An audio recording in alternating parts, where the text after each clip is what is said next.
Hello friends. तो आपण मानक स्वागत करुच्ची आज भिडियो को। तो आज भिडियो रे आम डिस्कस करबा पोषण विषय रे।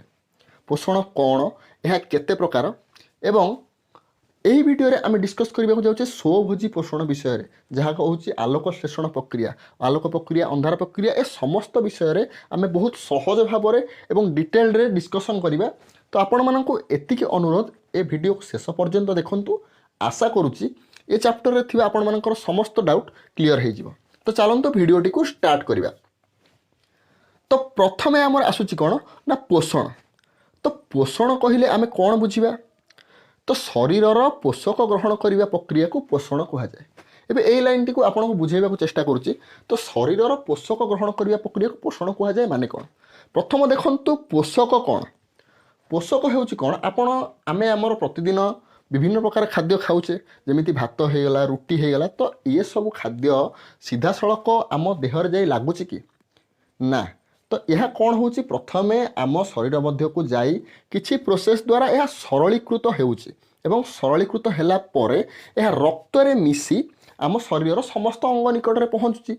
तो सेई जो भातरु किंबा रुटीटा जेतेबेले खाद्य सरलीकृत हो सारा परे सेइथिरु जेउ जिनसटी मिलुची सेया को आमे कहूचे पोषक। तो सेई पोषक को शरीर जो जो प्रकार रे ग्रहण करे तो सेई प्रक्रियाटा को आमे कहूचे पोषण। तो चलो देखिए विभिन्न प्रकार खाद्य आमे जो खाऊचे से केते प्रकार खाद्य खाऊचे और कौन कौन खाऊचे। तो प्रथमे आसुची श्वेतसार, पुष्टिसार, स्नेहसार, धातुसार, विटामिन और जल। चलते ये सब जिनस को डिटेल रे पढ़ा। तो प्रथम आसूची कौन ना श्वेतसार। तो श्वेतसार आमको क्यों क्यों प्रकार खाद्य मिले? साधारणतः जो खाद्य आमको टिके मीठा लगे बा आम पाटी को जो खाद्य टिके मीठा लगे तो से समस्त खाद्य आमको श्वेतसार मिलता है। जेमिति कि चीनी, गुड़ एवं इत्यादि, जमती आलू होगला बा भात, रुटी इत्यादि। तो ये सबुथिरु आमको कौन मिलूची ना श्वेतसार मिलूची। तो वर्तमान आम मन रे क्वेश्चन आसीबो कि जदि आम श्वेतसार जातीय खाद्य खाऊचे तो आम शरीर को कौन मिलूची? तो जदि आम श्वेतसार जातीय खाद्य खाऊचे ताहले आम शरीर को कार्य करिवार शक्ति मिलूची बा आम शरीर को शारीरिक शक्ति मिलूची। ठीक अछि। तो शारीरिक शक्ति मिलवा द्वारा आम समस्त कार्य करने पई सक्षम होउचे। तो आपण माने देखिथिबे जो माने निजर शारीरिक शक्ति प्रयोग करी कार्य करिथांती बा निजर कार्य अधिक शारीरिक शक्ति प्रयोग करती से माने अधिक भात खाइबा को जोर दियंती। कहीं ना अधिक भात खाइबा द्वारा ही से मानकु श्वेतसार मिलता है। तो तेणुक से माने अधिक परिमाण रे भात खाई थांती। तो पुणी कौन आसुची तापरे ना पुष्टिसार। तो पुष्टिसार क्यों क्यों थुरी मिलता है? माछ, मांस, अंडा इत्यादि आमको पुष्टिसार मिलता है।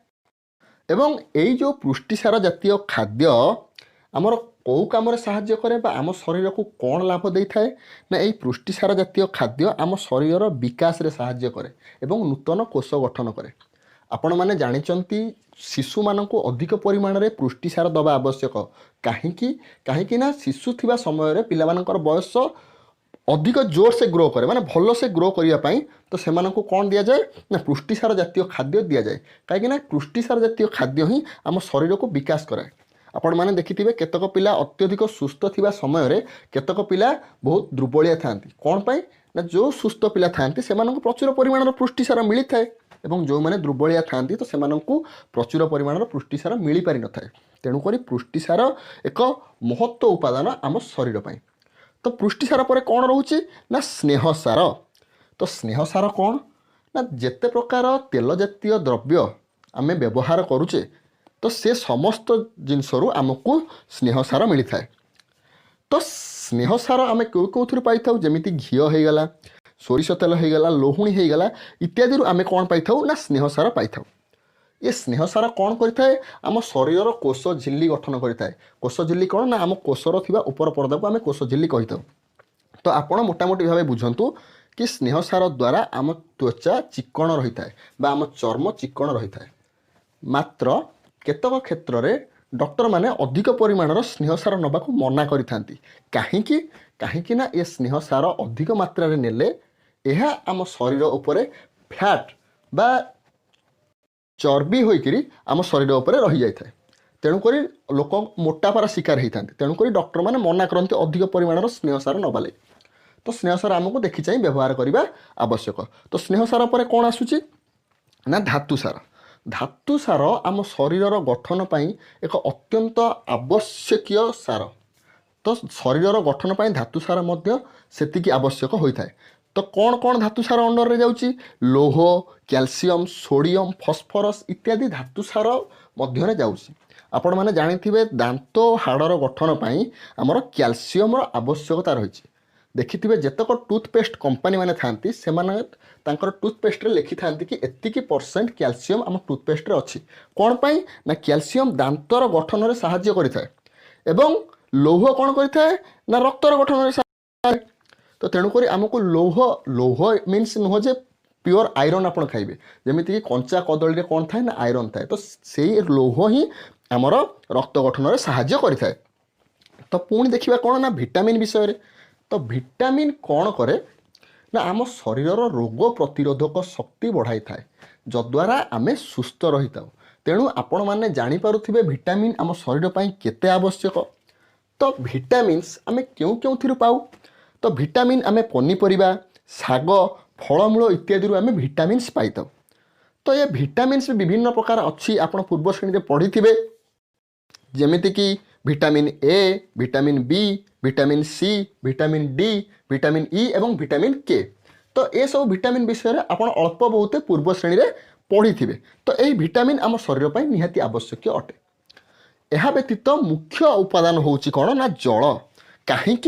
कहीं ना जल आम शरीर जो कोष अच्छी तार कोष जीवक प्राय 70 ରୁ 90 भाग जल थाए। माने आम एमती भी कहीपर जे आम शरीर 70 ରୁ 90 भाग होउची जल। तेणुक आमे आम शरीर जलीय अंश को मेंटेन करने दिन को प्राय 3 ରୁ 4 लिटर जल पीवा आवश्यक। जदि आम 3 ରୁ 4 लिटर जल न पीवा तेबे आम शरीर को असुस्थ लगे। आपण मैंने जानी खरा दिन लोक मूर्छा हो जाती कहीं ना आम शरीर थिबा जलीय अंश कमी जाए।